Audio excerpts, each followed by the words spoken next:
भगवान के एक सखा थे। वो सखा गए ठाकुर जी के पास जाके बोले, लाला मैं कल ते खेलवे ना आऊंगो। ठाकुर जी बोले, चौना आवेगो भैया, ब्रजभाषा। ऐसे कैसे नहीं आएगा? हाँ, ये चौना आवेगो। बोले, अरे मेरो ब्याह है बार होए। ठाकुर जी बोले, तेरो ब्याह, ये ब्याह का होवे? बोले, ब्याह में एक छोरी ते ब्याह है जाए, फिर वो हमारी बहू बन के आ जाए। ठाकुर जी पूछने लगे, भैया मेरे को करा दे फिर तो। छोटे से ठाकुर जी 4-5 वर्ष की आयु होगी। तो भगवान के सखा का ब्याह हुआ एक माधवी नाम की गोपी से। अच्छा। तो जो माधवी गोपी थी, उसकी माँ ने अपनी बेटी को समझाया कि देख, तू जा रही है वृंदावन और तेरो पति है जे, लेकिन या तेरे पति को एक सखा है, वाकु नाम है कृष्ण। मैंने ऐसी सुनी है कि वाकु यदि कोई एक बार देख ले तो वही को है जाए, वो फिर कोई और को ना रह पाए। लेकिन तो को अपने पातिव्रत धर्म को पालन करना है। समझा सिखा रही है। हाँ, तू वाकु देखियो मत। हाँ। वो खूब जिद करेगो, तू मेरी बात गांठ बांध ले, तू वाकु अपना मुख मत दिखाइयो। माधवी बोली, मैया और कुछ? बोले, नहीं, मुझको बस तो से ये चाहिए, तू जीवन निकाल दियो, चाहे घूंघट में पूरा वर्ष जीवन रहना पड़े, वाकु अपना मुख मत दिखाइयो। उन्हें देखना नहीं है, उन्हें अपना चेहरा भी नहीं दिखाना। हाँ, उनको देखना भी नहीं है, उनको दिखाना भी नहीं। ठीक है। माधवी बोली, ठीक है। माधवी का ब्याह हो गया भगवान के सखा से। बारात आ रही थी, हल्ला मच गया पूरे वृंदावन में। अरे भैया, लाला तेरे सखा की बारात बहू आ रही है, ब्याह है के वापस आ रही है, पालकी आ रही है, डोली आ रही है बाकी। ठाकुर जी तो तुरंत हाथ मुंह धो के तुरंत पहुंच गए। बहू हम भी देखें भैया, बहू कैसी हो गए। ठाकुर जी बोले, अरे भैया है गो भैया? बोले, हाँ है गो। बोले, कहाँ है भाभी? वो पीछे बैठी है पालकी में। मैं मिल रहा हूँ भाभी थे। बोले, मिल रहे। ठाकुर जी भीतर गए। भीतर, अच्छा, बाहर आवाज माधवी को सुनाई दे रही थी। माधवी समझ गई, बोले ये वही कृष्ण है, मेरे मेरे पति के सखा, जिनके लिए माँ ने कहा मुख मत दिखाना। घूंघट कर लिया और घूंघट करके बैठ गई। ठाकुर जी भीतर पालकी में ही घुस गए। चंचल हैं छोटे से कन्हैया। भाभी जी नक मुख दिखाई दो। माधवी बोले भी नहीं और इशारों करे, घूंघट करके बैठी हुई ना। अच्छा, नेक नीचे तो दिखाए दो, नेक तो दिखाए दो। ठाकुर जी खूब मिन्नत कर रहे हैं, हाथ जोड़ रहे हैं, पांव पकड़ रहे हैं, भाभी नेक तो झलक दिखाए दो।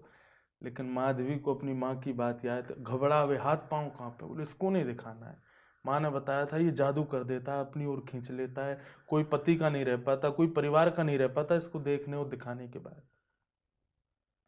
ठाकुर जी खूब देर हाथ जोड़ के बैठे रहे, लेकिन माधवी ने मुख नहीं दिखाया।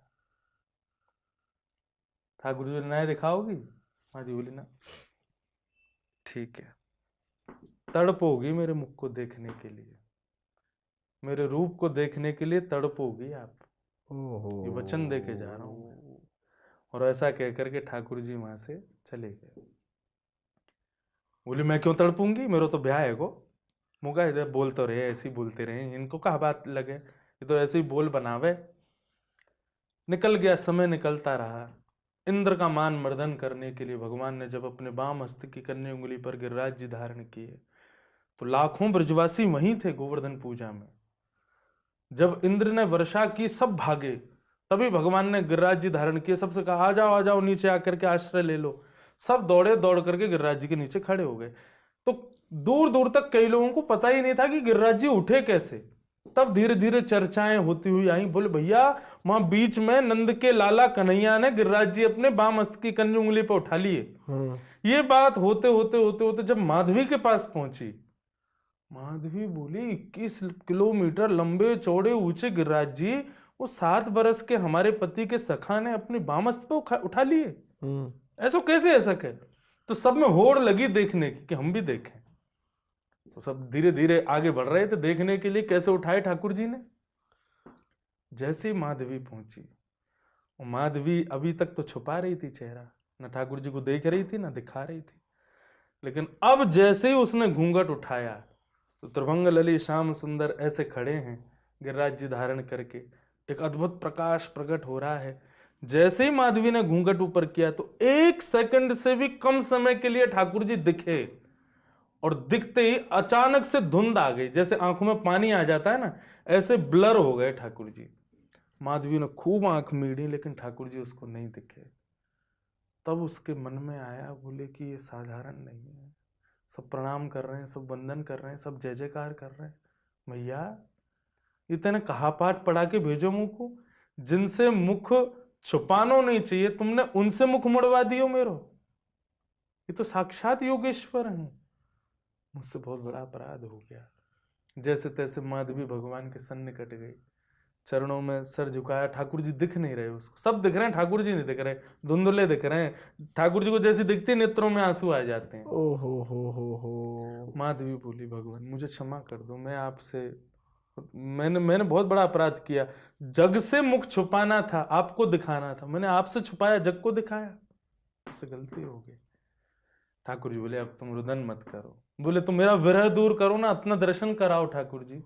आपने एक क्षण के लिए दिखा के उनको मुझे और विरह आतुर कर दिया। ठाकुर जी बोले नहीं, यही विरह एक भक्ति को जन्म देगा कलयुग में, अब तुम प्रतीक्षा करो। बोले कब तक? बोले एक युग, कलयुग में तुम ही माधवी मीरा बन करके आओगी, मेड़ता में तुम्हारा जन्म होगा। माधवी रोने लगी, बोले कि ऐसे कैसे, मैं मर जाऊंगी भगवान। बोले नहीं, कुछ नहीं होगा, बस मेरा विरह ही तुम्हारी भक्ति को पुष्ट करेगा। अब तुम प्रतीक्षा करो मेरी, प्रतीक्षा का फल मीठा मिलेगा। प्रतीक्षा करो, कलयुग में जब मैं तुम मीरा बन करके आओगी तब तुम्हारे यहाँ एक संत आएंगे। माधवी ने पूछा मुझे कैसे पता चलेगा कि आप हो, और मुझे ये सब कैसे पता चलेगा कि आपने मुझे वचन दिया? भगवान बोले तुम्हारे घर एक संत आएंगे, उन संत के ठाकुर जी का दर्शन करते ही तुमको सारी स्मृति आ जाएगी, स्वप्न जैसा आ जाएगा कि पूर्व में मेरे साथ क्या हुआ था। उन संत से मुझको तुम मांग लेना, मेरा खूब भजन करना, अंत में मैं तुमको प्राप्त हो जाऊंगा। तो वही माधवी कलयुग में मीरा बन करके आई, और मीरा ने अपने घर आए, हर संत की प्रणाम करती थी वो, तो उनको बचपन से तो कुछ पता नहीं था कि ऐसा कुछ है। पर एक संत वृंदावन से गए, उनके ठाकुर जी को देख करके मीराबाई स्तब्ध हो गई, अपलक नेत्र। और जैसे कहते हैं ना बीच बीच में ऐसा कुछ स्वप्न जैसा चलना, देख तो हम कुछ रहे हैं लेकिन चल कुछ और रहा है, कुछ और रहा है। ऐसा उनको बीच बीच में कुछ दृश्य दिखे। अपना पूर्व पति दिखाई दे, अपनी पूर्व माँ दिखाई दे, अपना पूर्व जन्म दिखाई दे, ठाकुर जी गिरिराज जी धारण करके खड़े हैं ये दिखाई दे।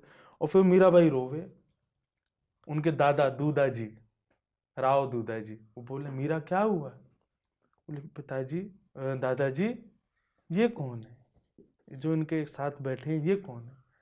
तब संत ने बताया, बोले ये मेरे गिरधर गोपाल हैं। बोले इनका नाम गिरधर क्यों है? तब उन्होंने बताया, बोले इंद्रमान मर्दन के लिए इन्होंने नक पर गिरिराज जी धारण किए, तब इनका नाम गिरधर पड़ा। तभी मीराबाई के नेत्र बंद हुए, उनको पूरी स्मृति आ गई, अपने सब पूर्व याद आ जन्म गया। की। बोले कहूंगी तो कोई मानेगा नहीं, बस फिर लट लग गई। बोले ये मुझे चाहिए, मेरे हैं।